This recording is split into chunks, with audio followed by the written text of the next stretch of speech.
Picture this. You're standing in the muddy streets of London in 1441 when you hear the commotion approaching.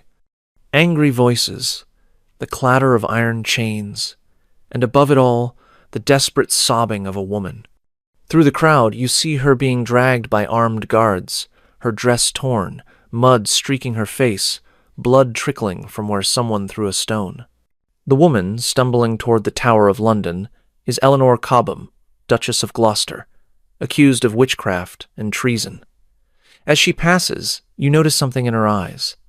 Not just fear, but a terrible understanding. She knows the arrest is just the beginning of her nightmare. What awaits her behind those stone walls will strip away every shred of dignity, humanity, and hope she has left. You think you know about medieval justice? About dungeons and torture chambers? What you're about to discover will make Game of Thrones look like a children's fairy tale. Because the medieval treatment of imprisoned women wasn't just about punishment. It was about systematic destruction of the female spirit through methods so brutal that most historical records refuse to describe them in detail. Before diving into these forgotten stories of suffering and survival, if you enjoy learning about the hidden truths of history, consider hitting that like button and subscribing for more content like this. And please comment below to let me know where you're listening from. I find it incredible that we're exploring these ancient stories together from different parts of the world, connected across time and space by our shared curiosity about the past. Today, we're going to uncover what really happened to women behind medieval prison walls. What you're about to hear isn't taught in any classroom because the reality was too disturbing for sanitized history books. These weren't just harsh living conditions or rough justice. They were calculated methods of destroying women's bodies, minds, and souls through gendered cruelty that makes modern prison systems look like luxury resorts. The horror began long before a woman reached her cell. Medieval arrests of women were designed as public spectacles that served multiple purposes: punishment, entertainment, and warning to other women who might dare step outside their prescribed roles. When authorities decided to arrest a woman, they deliberately chose the most humiliating circumstances possible. Take the case of Marjorie Jourdamain, known as the Witch of Eye, arrested in 1441. Guards burst into her home at dawn, dragging her from her bed, still in her nightclothes. But they didn't allow her to dress properly. Instead, they marched her through the streets of London in her undergarments while townspeople jeered, spat, and threw refuse at her. This public humiliation was policy, not accident. Medieval law specified that accused women should be paraded through populated areas to maximize shame and serve as warnings to others. Town criers would announce their crimes while crowds gathered to witness the spectacle. Children were encouraged to participate, throwing mud and stones while learning what happened to women who defied authority. The physical violence during these arrests was both random and systematic. Guards had no restrictions on how roughly they could handle female prisoners. Women were often beaten during arrest, their clothing torn deliberately, their hair pulled out in clumps. This wasn't just brutality for its own sake. It was calculated psychological warfare designed to break their spirits before they even reached prison. Eleanor Cobham's arrest provides the most detailed surviving account of this process. As the wife of one of England's most powerful nobles, she had lived in luxury and commanded respect from servants and courtiers.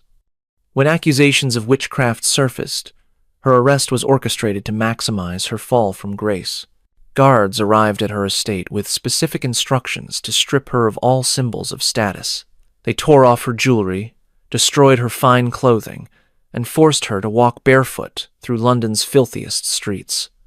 Witnesses described her stumbling and falling repeatedly while guards laughed and refused to help her up. The psychological impact was as intended. By the time she reached the tower, the proud Duchess had been reduced to a broken, terrified woman. The legal framework surrounding female arrests was deliberately vague, allowing authorities maximum flexibility in how they treated accused women. Unlike male prisoners, who often had specific rights regarding arrest procedures, Women existed in legal gray areas where normal protections didn't apply. This legal ambiguity was exploited to justify increasingly brutal treatment. The role of accusers in these arrests reveals the political nature of many cases. Women were often accused by rivals, spurned lovers, or family members seeking to inherit property. The accusations themselves might be fabricated, but once made, they triggered automatic arrest procedures that assumed guilt rather than innocence. Social class determined arrest procedures in ways that highlighted medieval society's complex attitudes toward female authority. Noble women like Eleanor Cobham faced public degradation specifically designed to demonstrate that their elevated status couldn't protect them from masculine authority. Merchant women faced different humiliations focused on destroying their economic independence. Peasant women endured the most brutal treatment because they had no social protection whatsoever. The intake process at medieval prisons was designed to complete this dehumanization. New female prisoners faced what authorities called examination, but which was actually systematic humiliation disguised as security procedure. Women were forced to strip completely while male guards conducted invasive searches that had nothing to do with finding hidden weapons or contraband. These searches were conducted in front of other prisoners and guards, maximizing the humiliation. Women were forced to assume degrading positions while guards made crude comments and threats about what would happen if they didn't cooperate. The psychological message was clear: your body no longer belongs to you. It belongs to us, and we will use it however we see fit. Head shaving was another ritual, designed to destroy feminine identity. Guards would hack off women's hair with dull blades, often cutting the scalp in the process. This wasn't just about preventing lice or maintaining hygiene. Hair was considered a woman's crown, her primary symbol of beauty and femininity. Removing it was symbolic castration, designed to make women feel less than human. The clothing provided after intake was deliberately humiliating. Women received rough sackcloth garments that were intentionally too large or too small, creating awkward and undignified appearances. These garments were also designed to provide easy access for guards who wanted to abuse prisoners without having to fully undress them first. But perhaps the most psychologically devastating aspect of intake was how it made women complicit in their own degradation.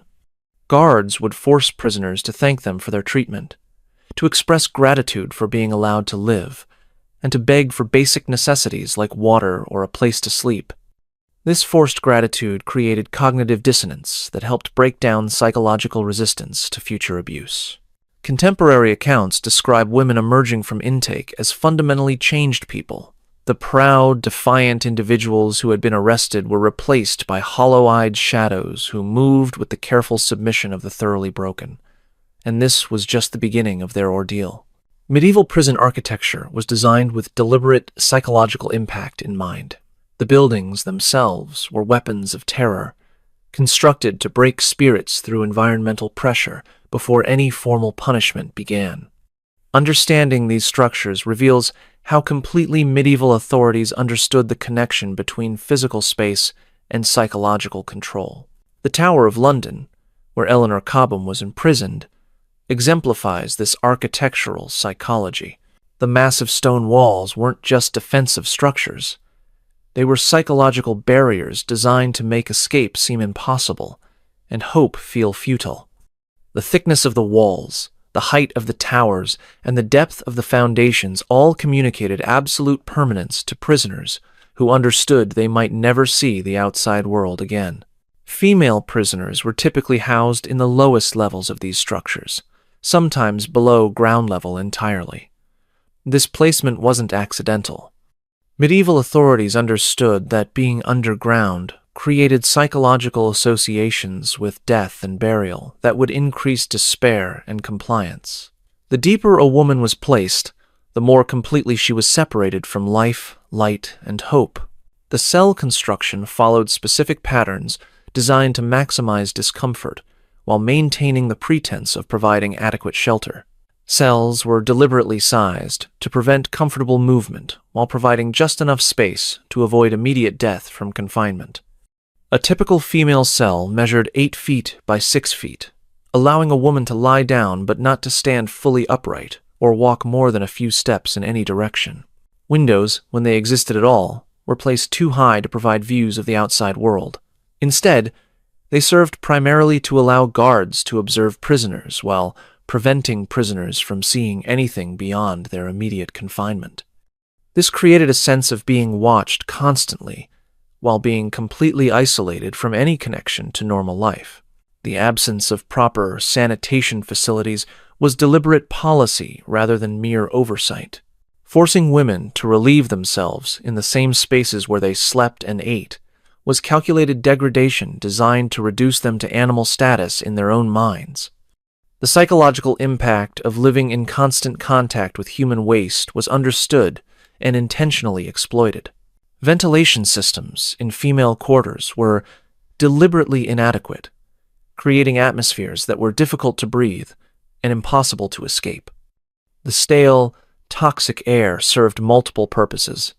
It weakened prisoners physically, created constant discomfort that wore down psychological resistance, and made the prison environment feel literally poisonous to life itself. Lighting was carefully controlled to maximize psychological impact. Cells were kept in near constant darkness, with brief periods of dim illumination provided just often enough to prevent complete sensory deprivation. This created temporal disorientation that made it impossible for women to maintain normal sleep cycles or track the passage of time. The acoustic design of medieval prisons was perhaps their most sophisticated psychological weapon. Cells were positioned to allow sounds to travel in specific ways that maximized terror and isolation. Women could hear the screams and suffering of other prisoners, but couldn't communicate with them or determine exactly where the sounds were coming from. Stone construction amplified certain sounds while muffling others, creating an acoustic environment where footsteps of approaching guards echoed ominously while conversations remained impossible. The sound of keys clanking, doors slamming, and chains rattling became constant background noise that kept prisoners in states of heightened anxiety. Water access was strictly controlled as another form of psychological pressure. While enough water was provided to prevent immediate death from dehydration, it was never enough for comfort or cleanliness. The constant thirst and inability to wash created physical discomfort that translated into psychological despair. The temperature regulation in medieval prisons was designed to create maximum discomfort throughout all seasons. Stone construction made cells freezing cold in winter and stifling hot in summer, with no provision for heating or cooling that might provide relief. This constant physical discomfort prevented restful sleep and maintained chronic stress levels that made psychological resistance more difficult. Food delivery systems were designed to reinforce power dynamics rather than simply provide nutrition. Meals were delivered unpredictably, sometimes early, sometimes late, sometimes skipped entirely. This unpredictability created anxiety around basic survival needs that kept prisoners focused on immediate physical needs rather than escape planning or resistance activities. The maintenance of prison facilities revealed telling priorities about medieval attitudes toward imprisoned women. While male quarters might receive basic repairs when conditions became completely uninhabitable, female quarters were allowed to deteriorate without intervention. Collapsing walls, broken floors, and structural damage that created additional hazards were simply ignored until they caused deaths. Record-keeping systems documented the architecture of suffering in meticulous detail. Prison administrators maintained detailed logs of cell conditions, noting which structures were most effective at breaking prisoner resistance and which design elements created the highest mortality rates. This information was used to improve future prison construction and make subsequent facilities even more psychologically destructive. If you think the intake process was the worst part of imprisonment for medieval women, you haven't heard about the living conditions that awaited them in the depths of castle dungeons and city prisons. What passed for housing in medieval correctional facilities was designed not just to contain prisoners, but to slowly destroy them through calculated neglect and deliberate cruelty. Newgate Prison in London provides the most detailed surviving records of women's living conditions, and those records paint a picture of systematic horror that challenges our understanding of human decency. Female prisoners were housed in underground chambers that had originally been designed as storage cellars for grain and wine. These spaces had no windows, no ventilation, and no drainage for human waste. Women were packed into these chambers like cargo in a ship's hold. A typical cell measuring 12 feet by 8 feet might contain 15 to 20 women, making it impossible for everyone to lie down simultaneously. Prisoners had to sleep in shifts, with some standing against walls, while others attempted to rest on floors covered in human excrement, rotting straw, and the decomposing bodies of those who had died but not yet been removed. The air in these chambers was so toxic that new prisoners often fainted within minutes of entering. The combination of human waste, rotting food, diseased bodies, and complete lack of fresh air created an atmosphere that veteran guards described as breathing liquid death. Women developed respiratory infections within days that often proved fatal within weeks. But perhaps most horrifying was the deliberate policy of housing women with violent male criminals. Medieval authorities claimed this was due to space constraints, but contemporary records reveal it was actually calculated policy designed to ensure that female prisoners faced constant threat of violence. Guards openly acknowledged that mixing populations was an additional form of punishment for women who had stepped outside their proper roles. The mixing created a predatory ecosystem where physically stronger male prisoners could claim female prisoners as property. Guards not only allowed this, but actively facilitated it, sometimes selling access to particular women to male prisoners who could afford the bribes. Women had no protection from assault and no recourse when it occurred, since guards considered violence an appropriate additional punishment for female criminals. Food was used as another tool of control and degradation. The official ration for female prisoners was 1 pound of bread and 1 pint of water per day, but this official ration almost never materialized. Instead, prisoners received moldy scraps, often containing insects or rodent droppings, delivered irregularly to maximize hunger and desperation. Women were forced to compete for these inadequate rations, creating conflicts that guards encouraged and exploited. Stronger or more cunning prisoners would steal food from the weak, while guards watched and placed bets on which women would survive and which would starve. This artificial scarcity turned women against each other, preventing the formation of mutual support networks that might have helped them endure their ordeal. Pregnant women faced particularly horrific conditions. Rather than receiving additional care or nutrition, they were often shackled more heavily to prevent escape attempts motivated by maternal desperation. Women gave birth in the same filthy chambers where they were housed, with no medical attention and no clean materials for delivery.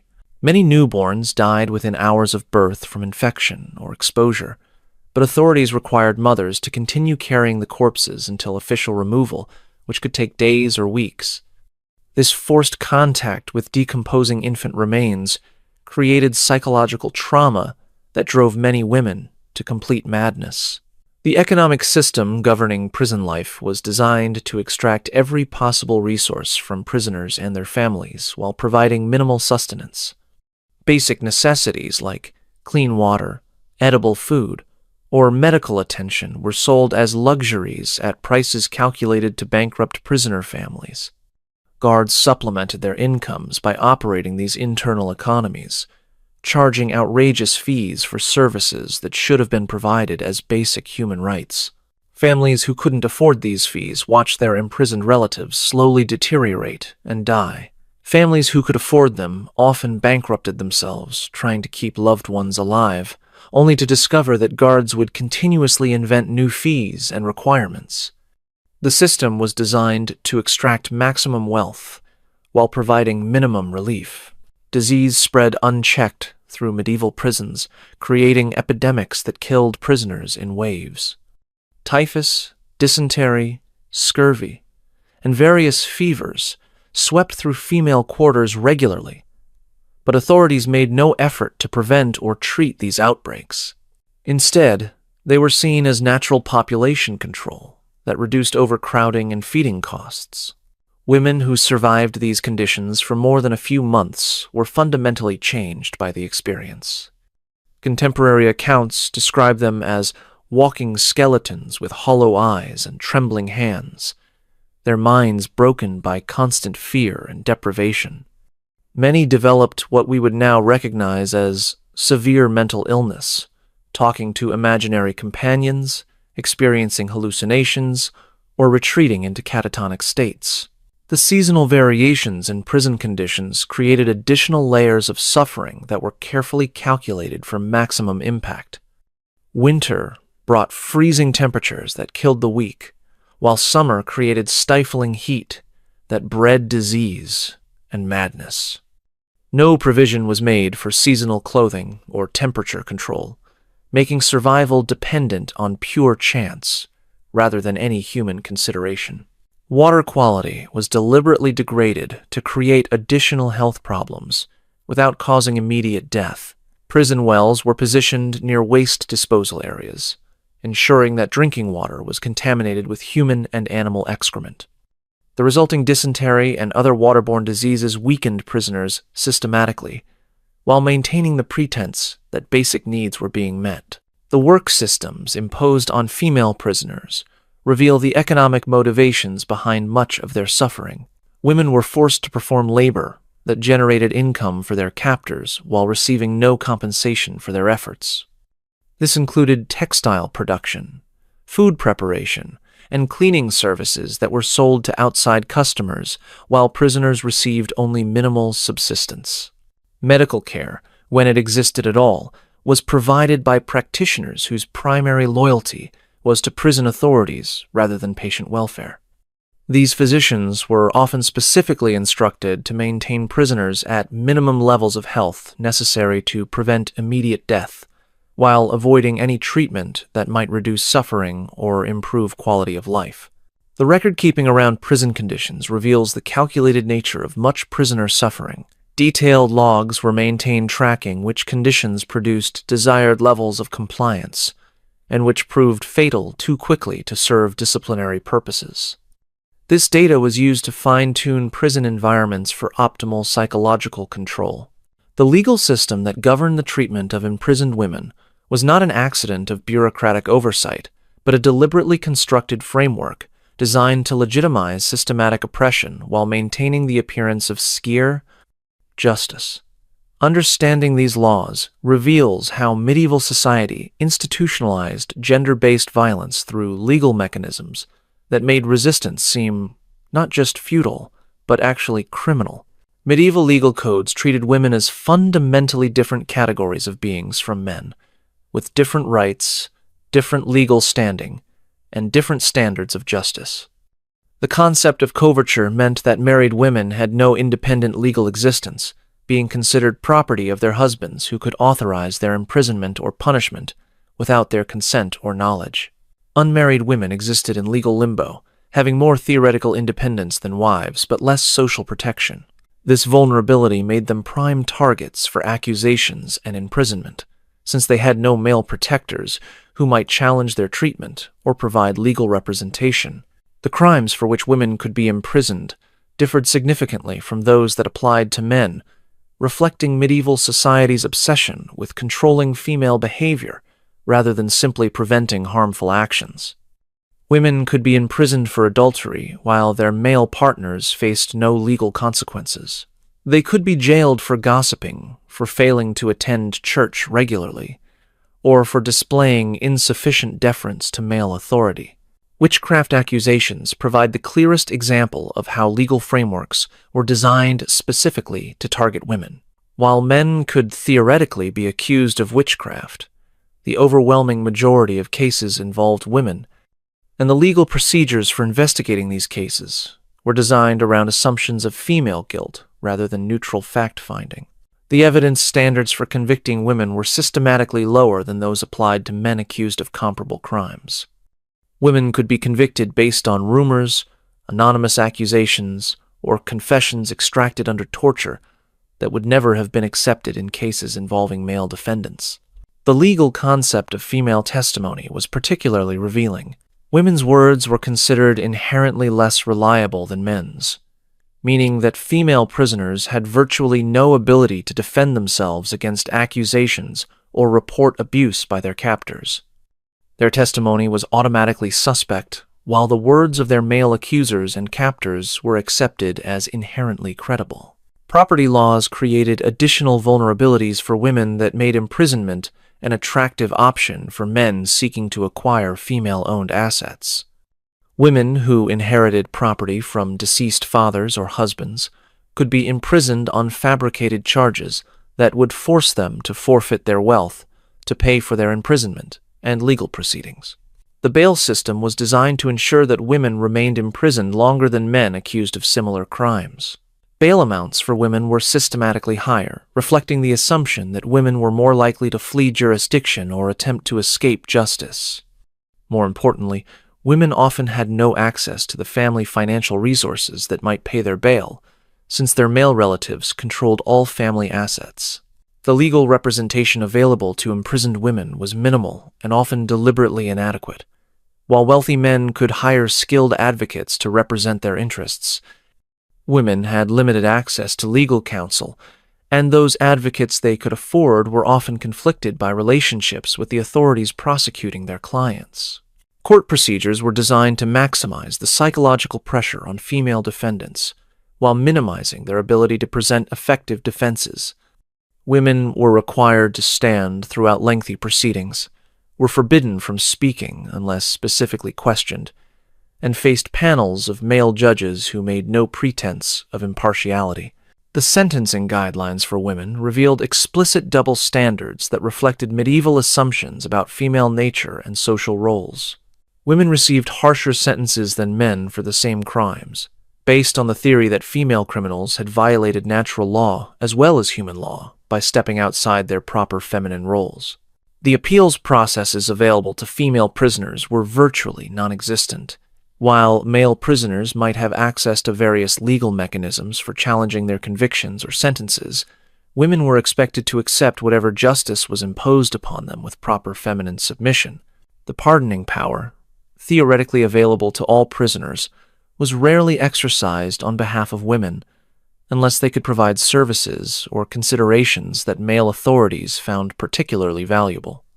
This created additional opportunities for exploitation, as women discovered that mercy often came with strings attached. Legal documents from the period reveal the systematic nature of anti-female bias in medieval justice. Court records consistently describe identical behaviors differently when performed by men versus women, with male actions characterized as understandable or justified, while female actions were portrayed as criminal or deviant. The intersection of civil and religious law created additional opportunities for oppressing women through legal mechanisms. Crimes that might be handled through civil courts when committed by men were often transferred to religious tribunals when committed by women, where different legal standards and harsher punishments applied. Medieval justice wasn't content with merely imprisoning women who violated social norms. It demanded their complete humiliation through punishments specifically designed to target feminine identity and sexual dignity. These gendered torments were calculated to send clear messages about what happened to women who dared challenge male authority or step outside their prescribed roles. The stocks and pillory were modified specifically for female prisoners in ways that maximized humiliation. While male prisoners might be secured with their heads and hands restrained, women were often positioned to expose their bodies to public view and abuse. Guards would deliberately tear clothing or position women in ways that invited assault from crowds gathered to witness their punishment. The case of Agnes Hancock, imprisoned in 1468 for adultery, illustrates this systematic degradation. She was placed in stocks in Canterbury's Market Square with her bodice cut open and her skirts pinned up to expose her legs. The official justification was that her crime was inappropriate in nature, so her punishment should reflect that reality. Over 3 days, she endured constant abuse from passers-by, while guards encouraged the crowd's participation. Public flogging of women followed specific protocols designed to maximize shame while maintaining the pretense of legal procedure. Women would be stripped to the waist and tied to whipping posts in public squares, but the locations were chosen to ensure maximum visibility and attendance. Markets, church courtyards, and festival grounds were preferred venues because they guaranteed large, enthusiastic crowds. The whipping itself was choreographed as spectacle rather than mere punishment. Women were positioned to display their bodies provocatively, and floggers were instructed to strike in patterns that would cause clothing to fall away gradually rather than all at once. This extended element transformed punishment into entertainment that satisfied both legal requirements and public appetite for voyeuristic sadism. The ducking stool represents perhaps the most innovative form of gendered torture developed by medieval authorities. Officially used to punish women guilty of gossip, adultery, or general disobedience, it combined humiliation with the threat of death by drowning. Women were strapped to wooden chairs attached to long poles that could be lowered into rivers, ponds, or specially constructed dunking pools. The ducking process was designed to be as humiliating as possible. Women were often stripped before being secured to the chair, then lowered slowly into water while crowds gathered to watch. The duration of submersion was left to the operator's discretion, creating uncertainty about whether each ducking would be the last. Many women drowned during this process, but authorities claimed these were accidents rather than executions. Joan of Arc's imprisonment provides the most famous example of psychological torture, specifically targeting female identity. Beyond the physical chains that bound her, she faced constant threats of violence from guards who made explicit what would happen if she abandoned her male clothing for feminine dress. The threat of assault was used as a tool to force compliance with demands that would compromise her claimed divine mission. Her captors understood that for Joan, being forced to dress as a woman would represent not just humiliation, but spiritual defeat. They used this knowledge to create impossible choices, maintain her identity and face assault, or abandon her mission and accept the female subjugation she had spent her life rejecting.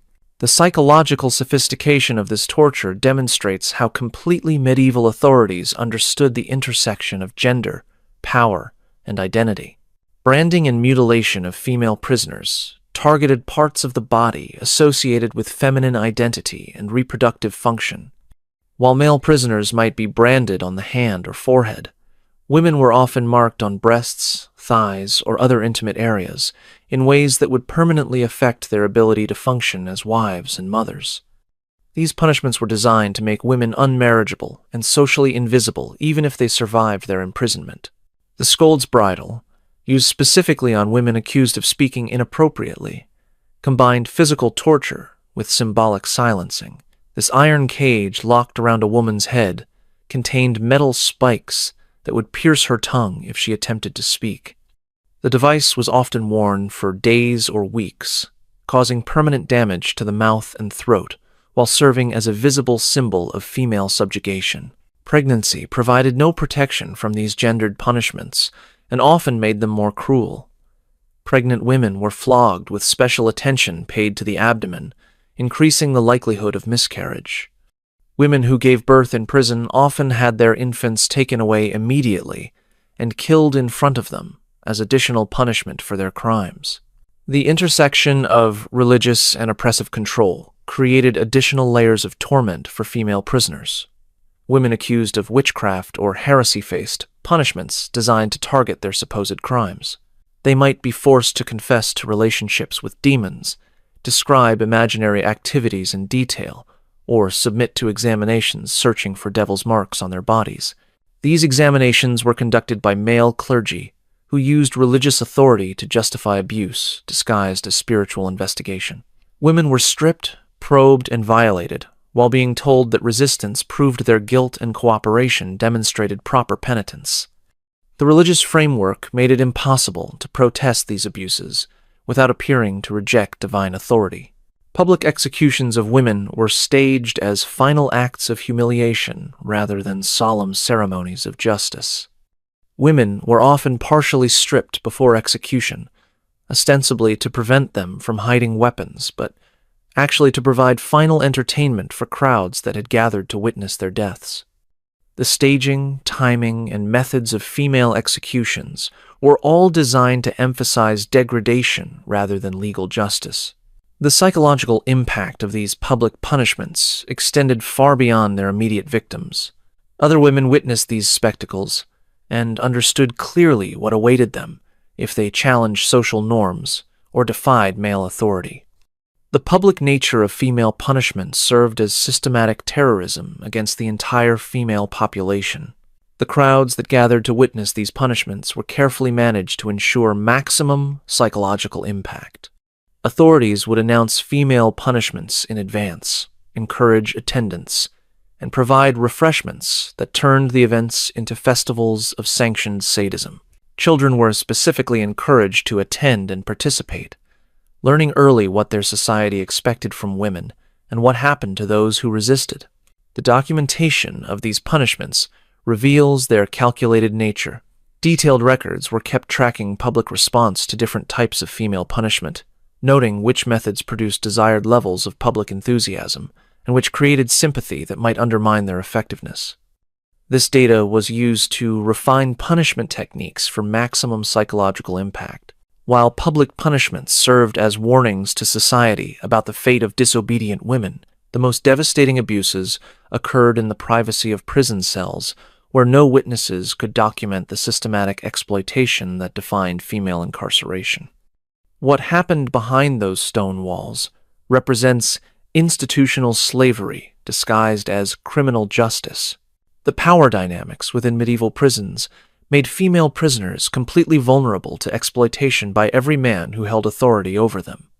Guards, wardens, priests, and visiting officials understood that they had absolute power over women who had no legal rights, no family protection, and no hope of escape.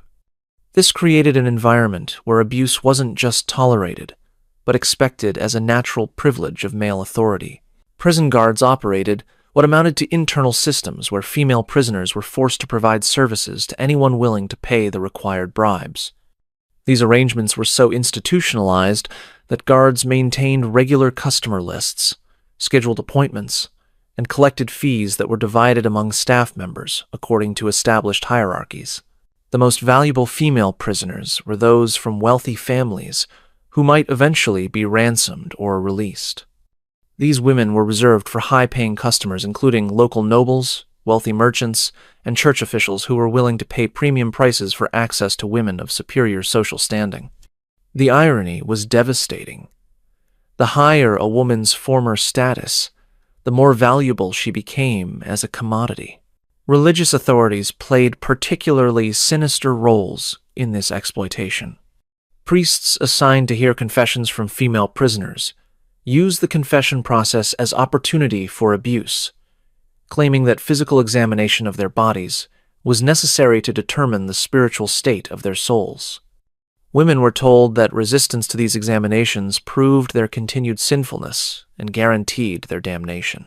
The confession booth became a site of systematic assault, disguised as spiritual counseling. Women were forced to describe their supposed sins in explicit detail, while priests demanded services as penance for their crimes. The religious framework made it impossible for women to refuse or report these abuses without appearing to reject divine authority and condemn themselves to eternal punishment.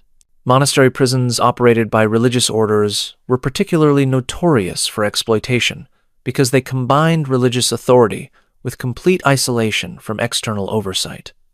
Monks who had taken vows of celibacy used female prisoners to satisfy desires while claiming that these activities were actually spiritual disciplines designed to test their commitment to holy life. Women imprisoned in monastery cells were often told that serving the needs of holy men was itself a form of penance that might reduce their spiritual punishment in the afterlife. This theological justification made resistance seem not just futile, but spiritually damaging, creating psychological frameworks that helped broken women rationalize their own exploitation. The trading of female prisoners among guards created additional layers of exploitation and psychological destruction. Guards would bet female prisoners in card games, offer them as gifts to supervisors, or sell access to them to supplement their meager incomes. Women learned that their bodies were currency in an economic system where they had no value except as commodities. This commodification extended beyond mere access to include reproductive exploitation.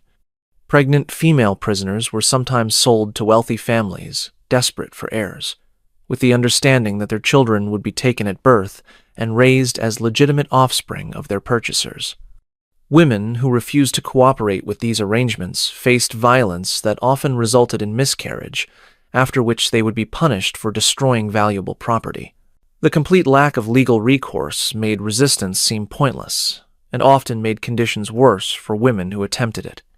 Medieval law provided no protections for prisoners against abuse by authorities, and complaints about exploitation were often treated as additional crimes deserving further punishment. Women who reported assault were frequently charged with seduction or adultery and faced additional sentences for corrupting their guards. Chronicles from the period hint at these abuses without describing them explicitly, suggesting that contemporary writers understood what was happening, but considered it too disturbing or politically dangerous to document directly. References to women who entered prison healthy but emerged broken and mad, to female prisoners who died under mysterious circumstances, and to guards who supplemented their incomes through unspecified services involving female inmates, appear throughout medieval records. The pregnancy rates among female prisoners provide statistical evidence of systematic abuse. Women entered prison facilities at much higher rates than they left, but birth records show that many became pregnant during incarceration despite being held in facilities where contact with men was supposedly prohibited. These pregnancies were typically explained as evidence of moral corruption that justified the women's imprisonment rather than proof of ongoing abuse by their captors.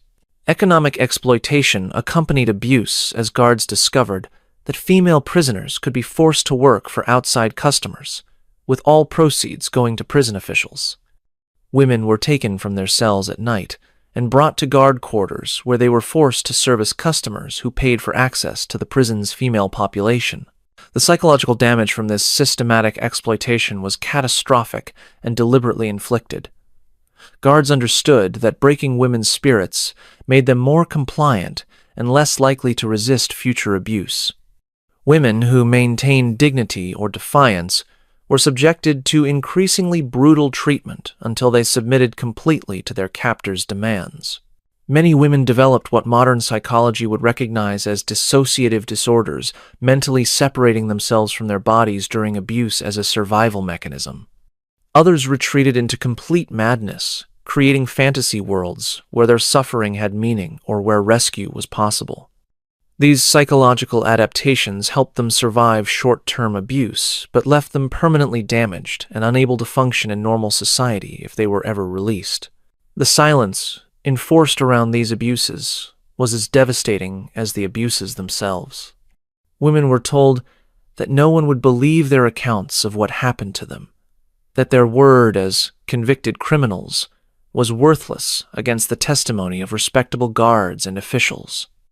This enforced silence meant that even women who survived their imprisonment carried their trauma alone, unable to seek help or warn other women about what awaited them behind prison walls. The international nature of these practices reveals how widespread and systematic the abuse was. Foreign visitors to English prisons, diplomatic correspondence between kingdoms, and comparative studies of different prison systems all suggest that the exploitation of female prisoners was not unique to England, but represented common practice throughout medieval Europe. The systematic abuse of imprisoned women wasn't just about power or sadistic pleasure. It was fundamentally driven by economic incentives that made female suffering profitable for everyone involved in the medieval justice system.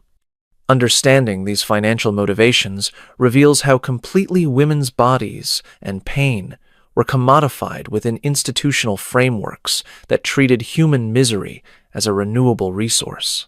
Prison operations were expensive enterprises that required significant funding for construction, maintenance, staffing, and daily operations.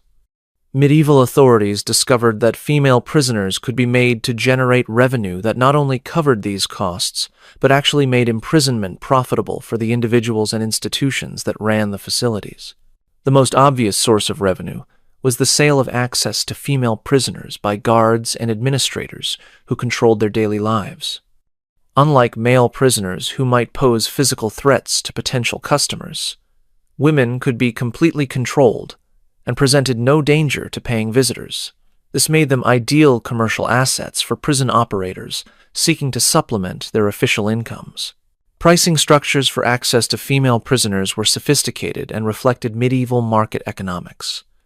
Younger women commanded higher prices than older ones. Noble women cost more than peasants. Virgin prisoners were the most expensive category, while women who had already been exploited were offered at discounted rates to less wealthy customers. The customer base for these services extended throughout medieval society and included some of its most respectable members. Church officials, government administrators, wealthy merchants, and visiting foreign dignitaries all participated in systems that treated imprisoned women as commercial inventory available for temporary purchase. Pregnancy became another source of revenue as prison operators discovered they could sell the children of female prisoners to wealthy families seeking heirs or to religious institutions needing servants. Pregnant prisoners were often held past their original sentences until they gave birth, with the resulting children becoming property of the prison system rather than their mothers. The labor potential of female prisoners created additional revenue streams that made their continued imprisonment profitable, even when their original sentences might have expired. Women could be forced to work in textile production, food preparation, cleaning services, and various crafts that generated income for their captors, while receiving no compensation for their efforts.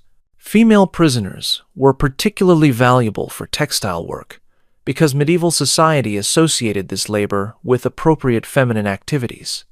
Prison-operated workshops produced clothing, tapestries, and other fabric goods that were sold to outside customers, who were often unaware that their purchases were made by enslaved women working under horrific conditions. The maintenance of female prisoners was calculated to maximize profit margins, while maintaining minimum levels of health necessary to preserve their commercial value. Food, clothing, medical care, and housing were all provided at the lowest possible cost, while still maintaining prisoners' ability to generate revenue through labor or other services. Families of imprisoned women became additional sources of revenue through various fee structures that extracted wealth from anyone seeking to help their imprisoned relatives. Basic necessities like clean water, edible food, warm clothing, and medical attention were sold as premium services at prices designed to bankrupt entire households. The psychology of family exploitation was particularly cruel.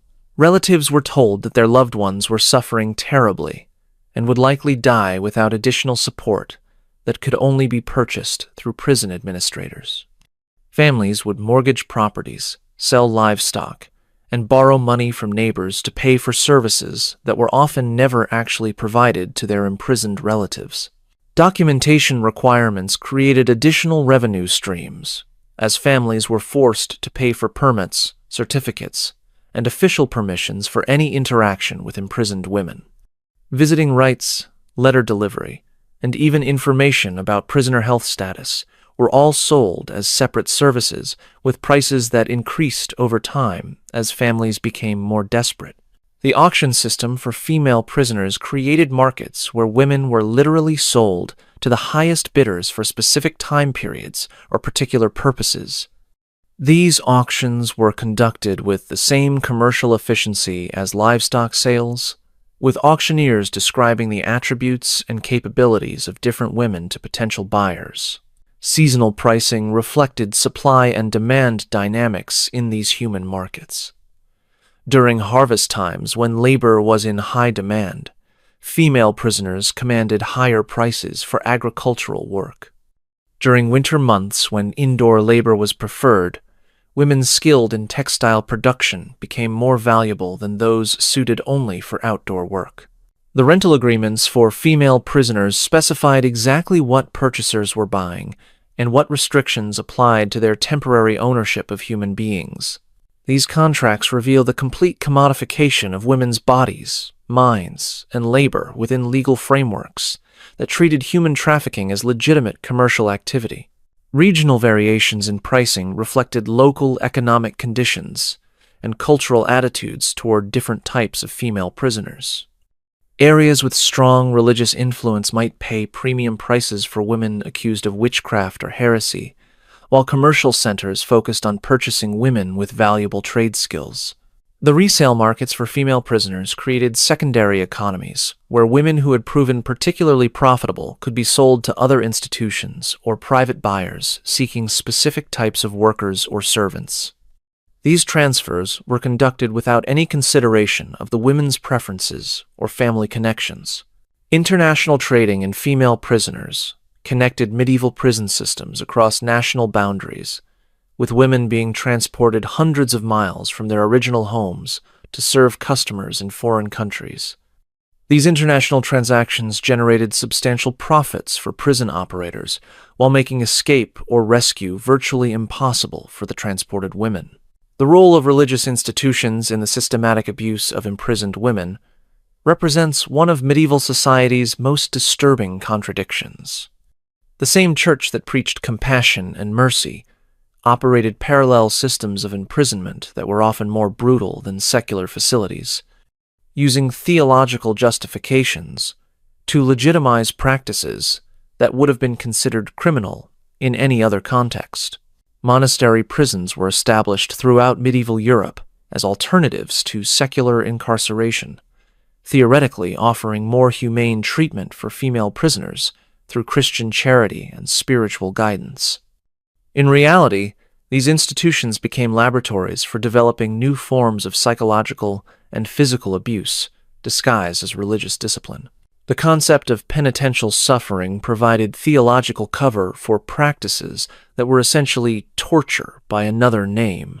Female prisoners in religious facilities were told that their pain and humiliation were necessary for spiritual purification, that enduring abuse without complaint demonstrated proper Christian submission, and that resistance to mistreatment proved their continued sinfulness.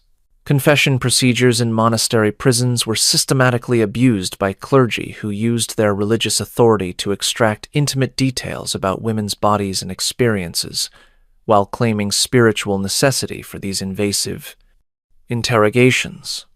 The confessional became a site where religious power was weaponized to facilitate abuse, while preventing victims from seeking help or reporting crimes. The doctrine of clerical celibacy created additional opportunities for exploitation as monks and priests used female prisoners to satisfy needs they were officially forbidden to acknowledge. These activities were often justified through theological frameworks that portrayed such behavior as spiritual testing or as forms of penance that benefited both the holy men and their victims. Female prisoners in religious institutions were subjected to spiritual disciplines that were indistinguishable from torture techniques used in secular prisons. Extended periods of enforced silence, physical deprivation disguised as fasting, and isolation presented as contemplative practice created suffering that was sanctified rather than condemned by religious doctrine. The economic motivations driving religious imprisonment were concealed behind theological language, but were every bit as important as those operating in secular facilities. Monastery prisons generated revenue through the same mechanisms as their secular counterparts, while enjoying tax exemptions and legal protections that made them even more profitable enterprises. Religious education for female prisoners consisted primarily of indoctrination designed to make them accept their abuse as divinely ordained. Women were taught that resistance to authority was sinful, that suffering was redemptive, and that questioning their treatment demonstrated spiritual weakness that required additional correction. The canonization of certain imprisoned women who died under suspicious circumstances reveals how religious institutions transformed their victims into propaganda tools that justified continued abuse of subsequent prisoners. These fabricated saints were held up as examples of proper feminine submission to divine will, even when their deaths resulted from deliberate neglect or violence. Inquisition procedures developed by religious authorities for investigating heresy and witchcraft were specifically designed to target women and employed torture techniques that were more sophisticated and psychologically devastating than those used in secular courts. The religious framework provided perfect cover for sadistic practices that satisfied both doctrinal requirements and personal appetites for inflicting suffering. The international network of religious institutions created systems for transferring female prisoners between monasteries and convents across national boundaries, making escape impossible while generating revenue for religious orders that specialized in particular types of spiritual correction. These transfers were often disguised as pilgrimages or religious exchanges to avoid scrutiny from secular authorities. Sacred texts were reinterpreted to justify practices that contradicted basic Christian teachings about compassion and mercy. Biblical passages about submission, suffering, and redemption were used to create theological frameworks that made abuse seem not just permissible, but actually required by divine law. The training of religious personnel involved in operating these institutions included specific instruction in psychological manipulation techniques, disguised as pastoral care.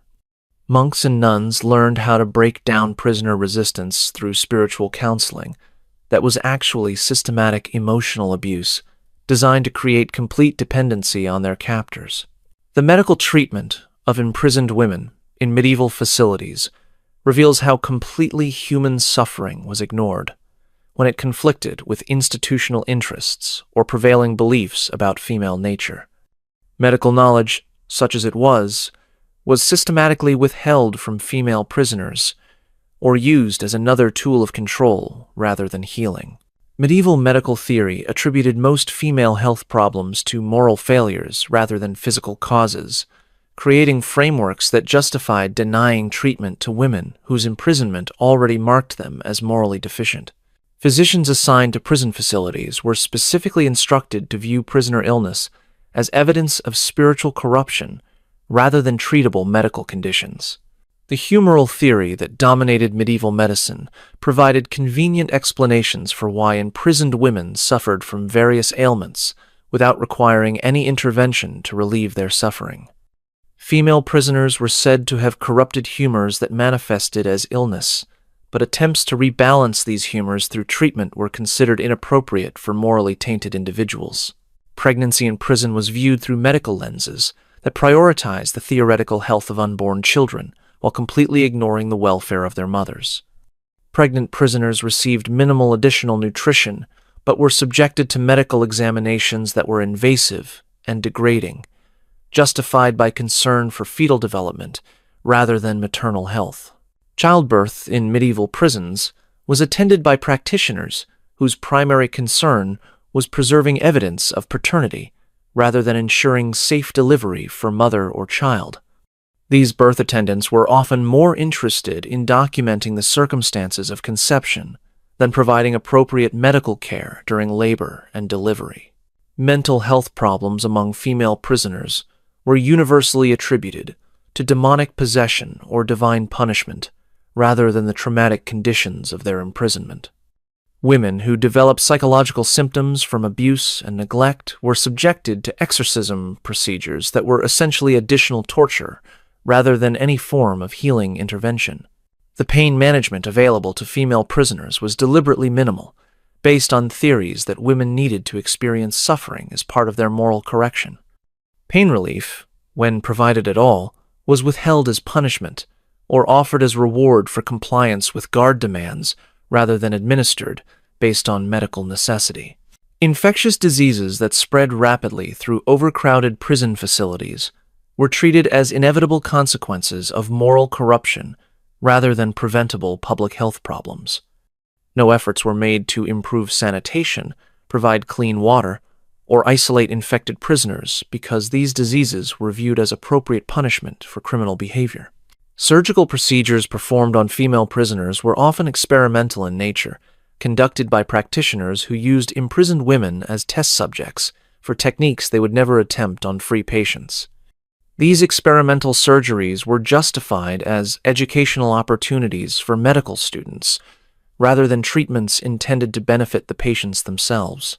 The documentation of medical conditions among female prisoners was detailed and systematic, but this information was used to study the effects of various punishment techniques rather than to improve treatment protocols. Prison physicians maintained extensive records tracking how different forms of abuse affected prisoner health, using this data to optimize suffering rather than prevent it. Nutrition science, primitive as it was in medieval times, was deliberately ignored in designing food systems for female prisoners. Authorities understood that malnutrition weakened resistance and shortened lifespans, making it an effective tool for managing prison populations rather than a problem requiring correction. The pharmacy systems in medieval prisons were designed to generate revenue rather than provide therapeutic benefit to patients. Medications were sold at inflated prices to prisoner families, while being diluted or substituted with ineffective substances that provided no actual medical benefit to those who consumed them.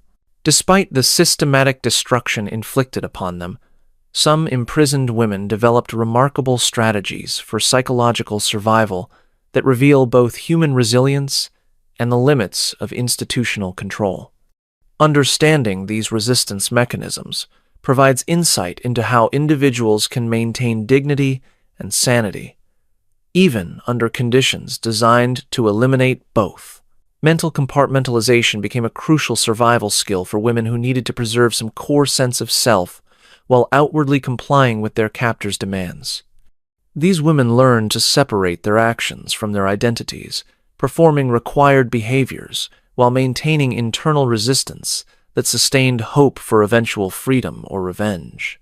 The formation of covert support networks among female prisoners required extraordinary courage and ingenuity, given the surveillance and punishment systems designed to prevent such cooperation.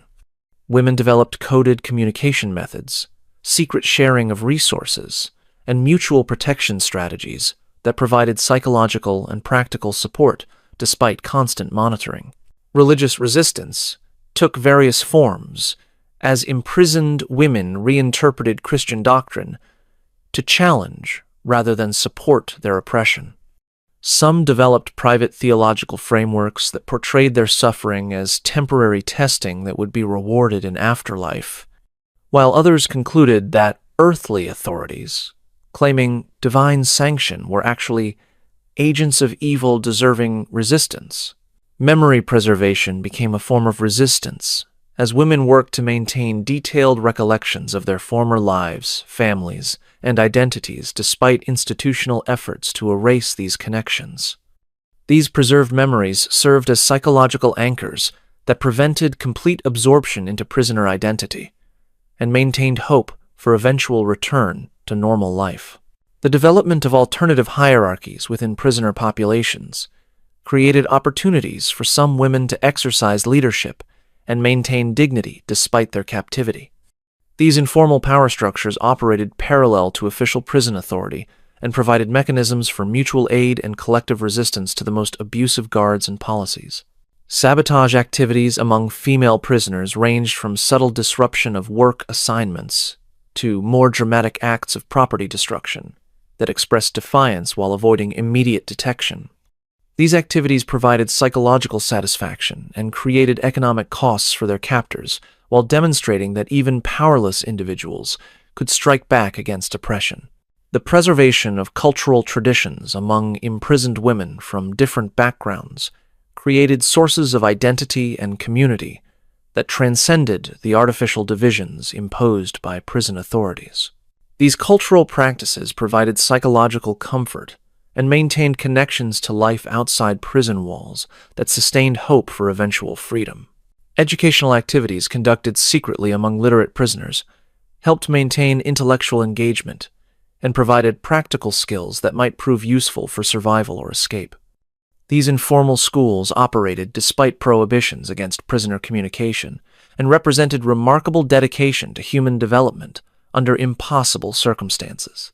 Artistic expression flourished in hidden forms as imprisoned women found ways to create beauty and meaning despite their harsh circumstances. These artistic activities provided emotional outlets and created objects that served as tangible evidence of their continued humanity, despite institutional efforts to reduce them to mere commodities. The documentation of abuse through hidden records kept by literate prisoners created evidence that could potentially be used against their captors if opportunities for justice ever arose. These secret chronicles required extraordinary courage to maintain and represented conscious efforts to preserve truth despite institutional efforts to control all narratives about prison conditions. The systematic abuse of imprisoned women had profound effects on medieval society that extended far beyond the prison walls to influence family structures, economic relationships, gender roles, and cultural attitudes toward authority and justice. Understanding these broader impacts reveals how institutional cruelty can reshape entire civilizations. Families of imprisoned women faced social stigma that often persisted for generations, as communities viewed the incarceration of female family members as evidence of moral corruption that tainted entire bloodlines. This social ostracism created economic hardships and marriage difficulties that affected dozens of people for every woman who was actually imprisoned. The economic disruption caused by female imprisonment rippled through communities as women who had performed essential economic functions were suddenly removed from productive activities. Small businesses collapsed, agricultural work went undone, and household economies were destroyed when women who had managed these enterprises were taken away. Marriage patterns shifted in response to the constant threat of female imprisonment, as families became reluctant to arrange matches with households that had produced imprisoned women. These changes in marriage strategies affected inheritance patterns, political alliances, and social mobility in ways that reshaped medieval social structure. Child welfare suffered dramatically when mothers were imprisoned, as medieval society had no institutional mechanisms for caring for children whose primary caregivers had been removed. These children often died from neglect, became burdens on extended family members, or were sold into various forms of servitude to survive. Legal precedents, established through the prosecution and punishment of female prisoners, influenced broader interpretations of women's rights and legal standing throughout medieval society. The routine denial of legal protections to imprisoned women created frameworks that were eventually applied to limit all women's access to justice and legal recourse. Religious doctrine evolved to incorporate and justify the systematic abuse of imprisoned women, creating theological frameworks that influenced Christian attitudes toward female autonomy, suffering, and submission for centuries beyond the medieval period. These doctrinal changes affected religious practices and beliefs throughout European Christian society. Economic systems developed around the exploitation of female prisoners created models that were eventually applied to other vulnerable populations, including the poor, ethnic minorities, and political dissidents. The successful commodification of women's suffering provided templates for expanding institutional oppression to new categories of victims. Cultural attitudes toward female resistance and autonomy were shaped by witnessing the brutal punishment of women who had challenged male authority or social norms. These cultural changes made subsequent generations of women more compliant and fearful of asserting independence or challenging oppressive conditions. The normalization of violence against women in institutional settings influenced domestic relationships and family dynamics throughout medieval society as men learned to view female suffering as natural and appropriate. These attitudes contributed to increases in domestic violence and other forms of gender-based oppression in private settings. International relationships between medieval kingdoms were affected by the treatment of imprisoned women, particularly when foreign noblewomen were subjected to abuse that created diplomatic incidents or influenced alliance structures. The reputation of kingdoms for particular cruelty toward female prisoners became factors in international negotiations and trade relationships. The systematic erasure of women's experiences from historical records represents an additional form of violence that has persisted long beyond the medieval period, denying subsequent generations knowledge of these atrocities and preventing the development of cultural memory that might prevent similar abuses in future societies. Chronicle writers of the medieval period deliberately avoided documenting the abuse of female prisoners in detail, creating historical narratives that minimized or completely ignored the systematic nature of gender-based violence in institutional settings. These omissions were not accidental, but reflected conscious decisions to preserve the reputations of religious and secular authorities involved in perpetrating abuse. The preservation of legal records reveals the systematic nature of anti-female bias in medieval justice, while simultaneously demonstrating how official documentation was manipulated to conceal the most egregious abuses from future scrutiny. Court records that survive from this period tell only partial stories that require careful analysis to uncover the full scope of institutional cruelty. Archaeological evidence from medieval prison sites provides physical testimony about conditions that written records often concealed or misrepresented. Excavations of prison foundations, waste disposal areas, and burial grounds reveal mortality rates and living conditions that contradict official accounts of humane treatment and appropriate care. The mythologization of certain imprisoned women as martyrs or saints represents attempts to transform victims of systematic abuse into symbols that supported rather than challenged the institutions responsible for their suffering. These fabricated narratives served political and religious purposes while obscuring the real experiences of historical women. Modern historical scholarship has been slow to acknowledge and analyze the systematic nature of violence against imprisoned women in medieval society, reflecting continuing cultural discomfort with confronting institutional abuse and gender-based violence. This scholarly neglect has perpetuated the historical invisibility of female suffering that began with medieval chroniclers.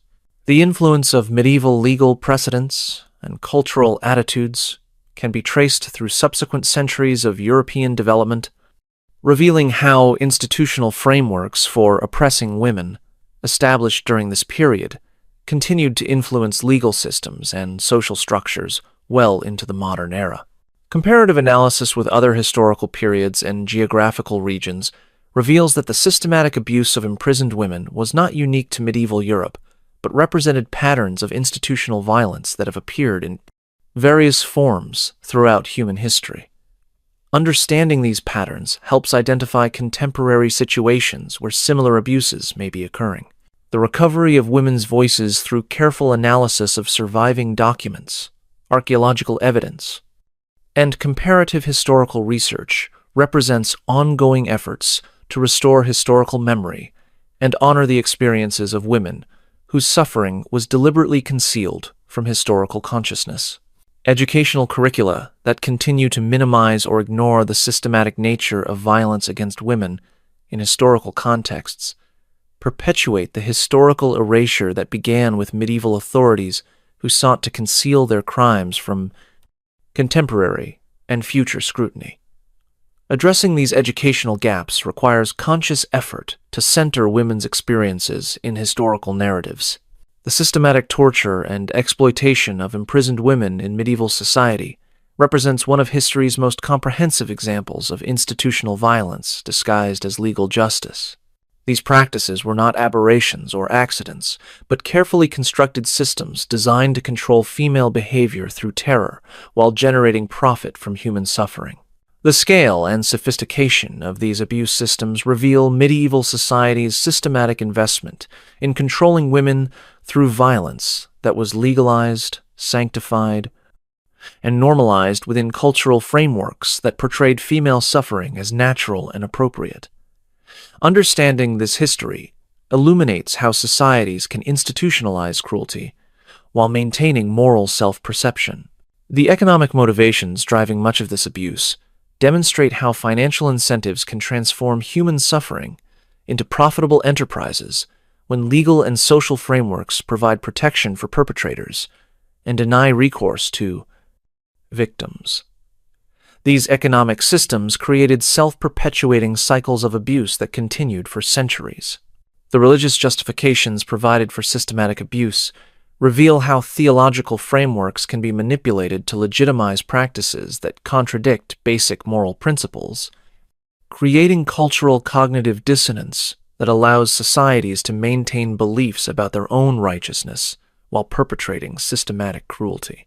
The psychological techniques developed for breaking female resistance demonstrate sophisticated understanding of human psychology that was weaponized to destroy individual agency and identity. These techniques represent accumulated institutional knowledge about human psychological vulnerabilities that was refined over generations of practice.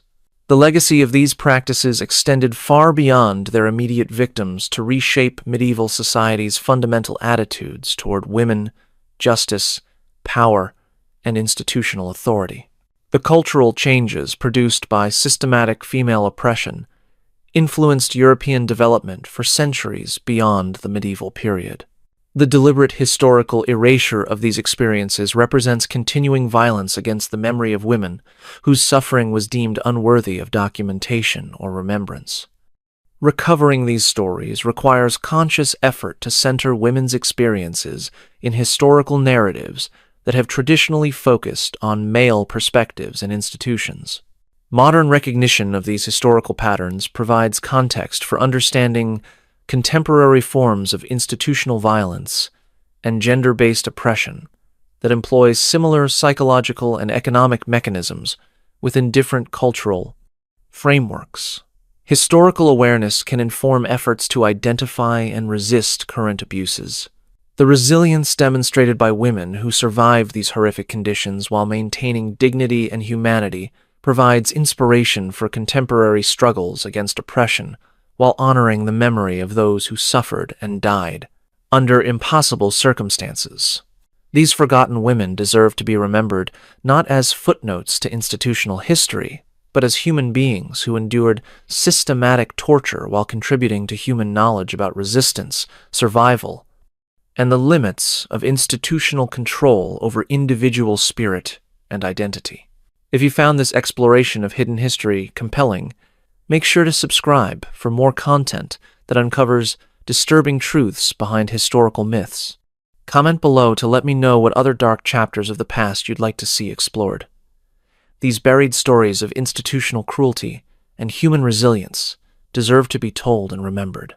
The voices of medieval imprisoned women echo across centuries, demanding recognition of their suffering and honoring their courage in the face of systematic oppression that sought to erase their humanity. In remembering their stories, we commit ourselves to recognizing and resisting similar patterns of abuse wherever they appear in our own time, ensuring that their suffering was not meaningless and that their memory serves to protect others from experiencing similar fates.